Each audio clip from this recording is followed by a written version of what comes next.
Santri di Aceh Jaya melakukan doa dan zikir tolak bala dengan menggunakan obor mengelilingi kampung. Doa dan zikir bersama dilaksanakan oleh santri ini sudah menjadi tradisi lama yang dilaksanakan warga setempat.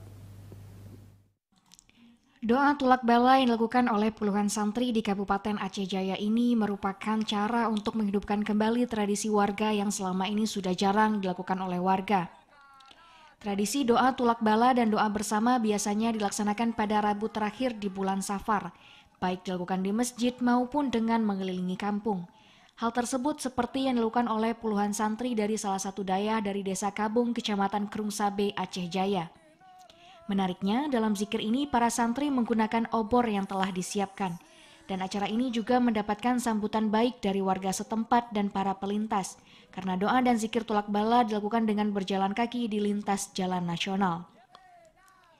Doa dan zikir ini mempunyai harapan supaya seluruh warga desa dan Aceh Jaya umumnya terhindar dari berbagai mara bahaya dan penyakit, apalagi di bulan Safar menurut tradisi Aceh merupakan bulan penyakit.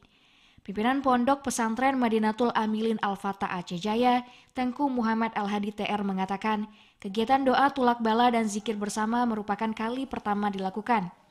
Kegiatan tersebut diawali dengan doa bersama di dayah dan dilanjutkan dengan doa tulak bala berkeliling kampung. Kami dari dayah Madinatul Amilin Al-Fatah di Desa Kabung merayakan yaitu dalam amalan safar berupa tulak bala. Dengan ada zikir ini semoga tradisi pergi ke laut bercampur aduk maksiat terhindar insya-Allah. Semoga dengan zikir ini terhindar daripada mara bahaya, bala dan segalanya. Ya, ini rute ini apakah memang dilaksanakan di pinggir jalan saja ataupun nanti besoknya ada juga di pinggir laut? Biasanya di pinggir jalan sampai ke batasan laut. Itu merupakan tradisi. Dalam kegiatan doa tulak bala dengan pawai obor tersebut, para santri dengan serentak membaca kalimat Ya Latif.